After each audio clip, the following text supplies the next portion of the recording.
Past perfect continuous tense. Definition: past perfect continuous tense is used to express an action that began before a definite moment in the past and was still in progress at the moment or at the time of speaking. यानी कोई एक action जो कि past में start हुआ था और past में बोलते समय वो अभी भी चल रहा था, एग्जिस्टेंस में था, अभी कॉन्टिन्यूटी में था, और रिसेंटली हैड बीन फिनिश या फिर बिल्कुल अभी ही फिनिश हुआ था. For example, she had been crying for 2 hours when her father reached at home. यानी उसके जब फादर घर पहुँचे तो उसके पहले वो कंटिन्यू रो रही थी.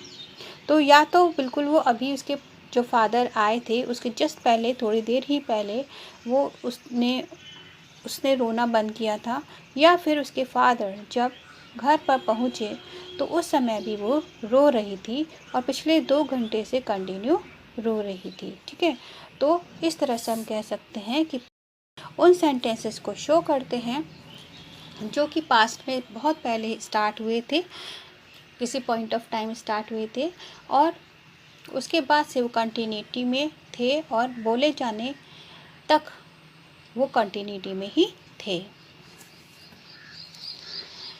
Now when to use how long to a point in the past. यानी कि जब भी हमें ये बताना हो कि जैसे कोई भी एक्शन है वो पास्ट में चल रहा था, तो जब वो पास्ट में चल रहा था, कॉन्टिन्यूटी में था, वो तो पास्ट कॉन्टिन्यूस टेंस होता है.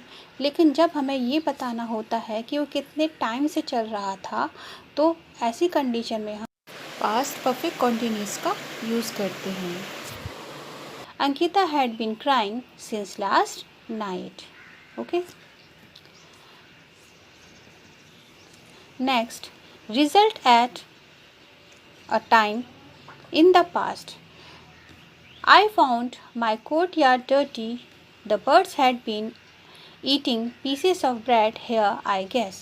यानी कि कई बार कोई एक्शन होता है जो कंटिन्यूटी में चल रहा होता है पास्ट में, और जो उस दूसरा सेंटेंस होता है उस फर्स्ट सेंटेंस का, उस फर्स्ट एक्शन का एक्चुअली रिजल्ट बताता है. ठीक है, यानी I found my courtyard dirty, यानी मेरा कोर्टयार्ड डर्टी था, मेरा आंगन मुझे अचानक से डर्टी मिला, और कोई गैस कर रहा है कि शायद बर्ड्स जो थी वो यहाँ पर आई थी जिन्होंने कुछ रोटी के टुकड़े खाए थे, जिस वजह से शायद ये ख़राब हो गया. ठीक है, my bike was wet outside. It had been raining since last night I think. ठीक है, तो या फिर इसको ऐसे भी वैसे वर्षा भी लिख सकते हैं. It had been raining since last night I think because my bike was wet outside. ठीक है, हम इसको ऐसे भी लिख सकते हैं. So we can say it had been raining because it had been raining since last night and the result of it was that my bike was wet outside. He found his bike wet outside. Okay, तो इस तरह से result बताने के लिए भी past perfect continuous का use होता है. Whenever we have had been plus first form of the verb ing means V4, instantly we will get it that this is past perfect continuous tense. And besides this, we will have adverbs like since, for, time period and point of time, any time period or point of time. But this is not necessary, because in some sentences you will not find this time period. Okay, तो हमको सिर्फ इसी से पहचानना होगा कि किस तरह से कोई भी काम कंटिन्यूटी में चला आ रहा था. I had been studying in this school since 2018.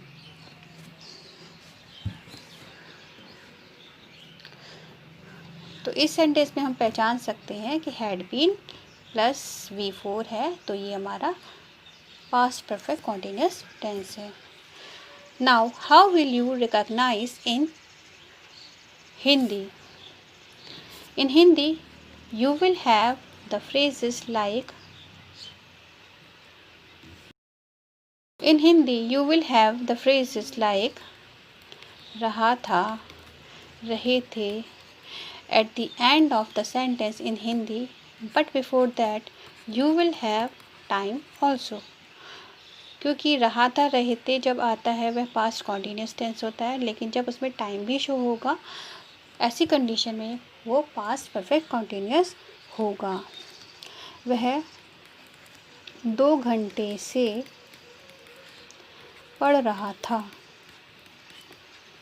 Okay, we are having रहा था रहे थे प्लस टाइम ऑल्सो। तो इस तरह से हम पहचान जाएंगे कि ये पास्ट परफेक्ट कॉन्टीन्यूस टेंस है। ठीक है।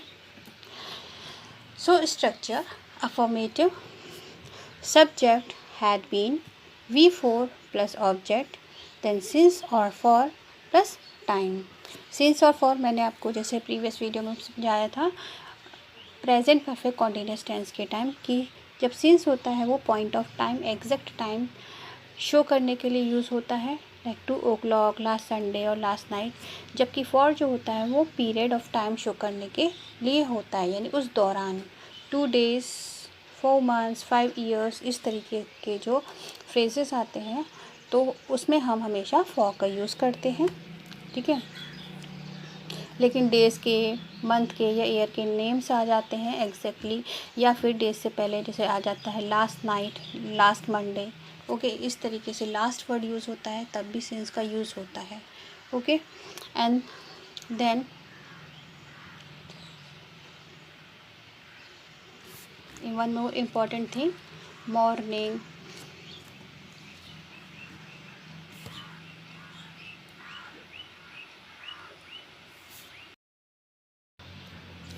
then negative subject had not been V4 object plus since or for plus time. You had not been studying since yesterday. I had not been waiting for you for 2 hours. Then interrogative type 1 had subject then been plus V4 object since और for plus time. यहाँ पर हमको ध्यान रखना है कि subject से पहले हैड का यूज़ करना है और उसके बाद हमें बीन का यूज़ करना है। ठीक है। इस तरीके से जो हैड बीन होगा वो हो जाएगा, वो ब्रेक हो जाएगा। Had you ever been cooking since 9 AM? Had she been crying for 2 hours?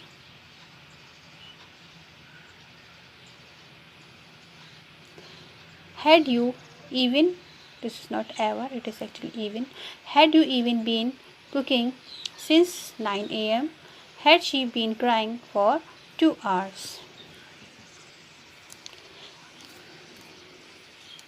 Then interrogative type 2 WH family word had subject been V4 object since or for plus time. Why had you been beating him since morning? Where had Ankur been playing for 3 hours? Then interrogative type 3 how much, how many.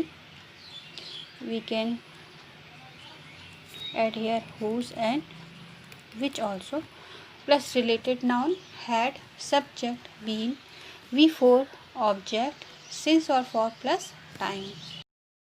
How much money had you been spending on your bike since last 4 days?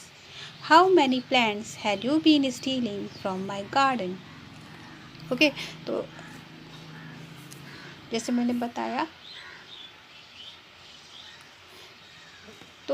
बताया ऐसा कोई ज़रूरी नहीं है कि हमेशा ही time का use हो।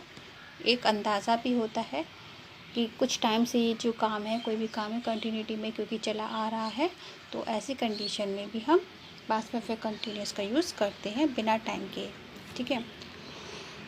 यहाँ पर हुज एट विच जो प्रोनाउंस होते हैं उनके साथ भी रिलेटेड नाउन का यूज़ होता है। For example whose book had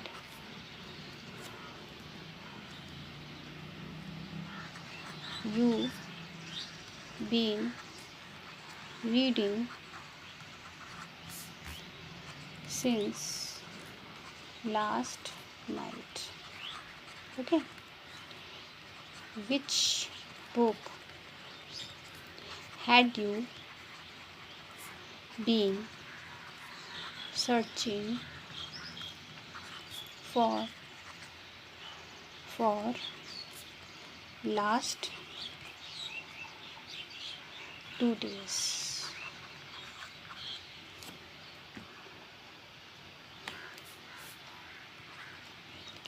यहाँ पर ये ध्यान रखिए कि यहाँ पर 2 बार फॉर का यूज़ हुआ है, बट एक for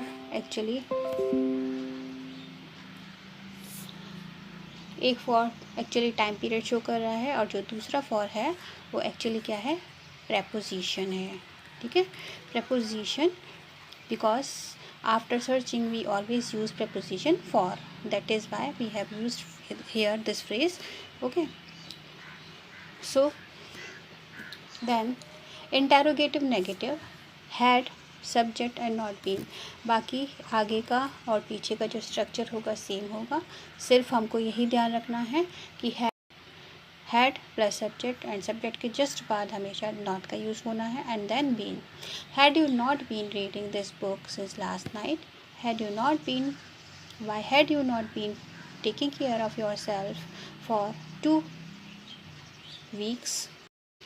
How much money had you not been spending on your education since last 5 years? Okay, so this is the structure of past perfect continuous tense. So finally past tense has been completed today. Okay, if you understood the chapter, please don't forget to hit the like,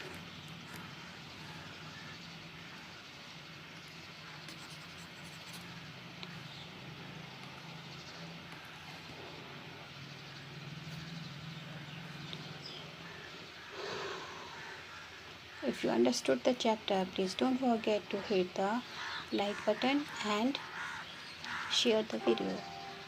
Thank you. Happy learning.